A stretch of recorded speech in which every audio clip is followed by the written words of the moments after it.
ব্যাপারটা রোহিঙ্গা মুসলিমরা তারা তাদেরকে চিহ্নিত করছে। তারাও বাংলাদেশে থেকে কয়েক বছর বাংলাতে কথা বলা শিখে এসেছেন এবং যতজনকে বিভিন্ন রাজ্যে তুলেছে তাদের মধ্যে যারা অরিজিনাল ইন্ডিয়ান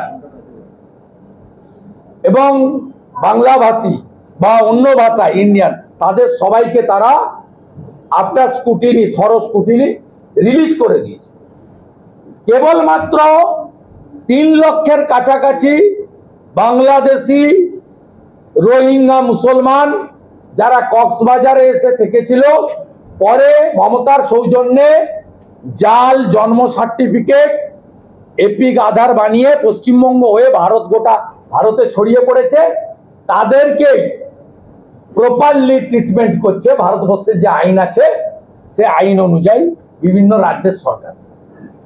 এটা দেশ বাঁচানোর লড়াই। আর মমতা ব্যানার্জি বাঙালি প্রেমী নন, তিনি রোহিঙ্গা মুসলমান প্রেমী। তিনি যদি বাঙালি প্রেমী হতেন তাহলে মনোজ পন্থ চিফ সেক্রেটারি হতো না, অত্রি ভট্টাচার্য সুব্রত গুপ্ত হতো।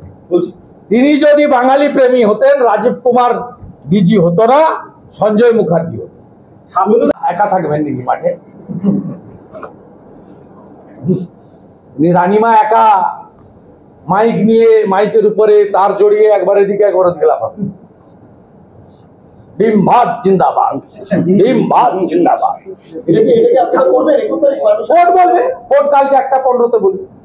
কোর্ট অল্টারনেট রুট চেয়েছিল, কোর্ট সেক্রেটারিয়েট থেকে দূরে করতে বলেছিল, যুব মোর্চা সবগুলোই মেনে নিয়েছে। We love abide people. Court আমাদের সবসময় ডেমোক্রেটিক রাইটস আমাদের এক্সিকিউট করার জন্য প্রপারলি আমাদের সেন্টার দিয়ে এসছে। কোর্ট যা বলবে আমরা তাই করব।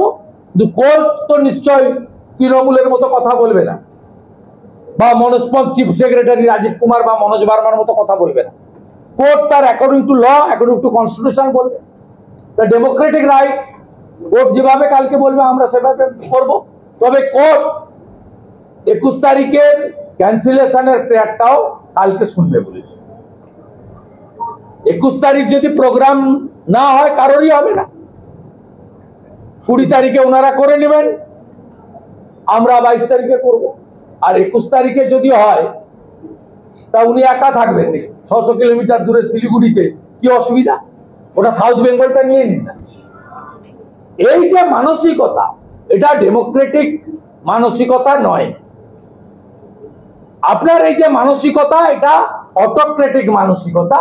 এই নর্থ কোরিয়ার যে কিম আছে ওর সঙ্গে আপনার কোনো তফাৎ এই মানসিকতায় নেই। 26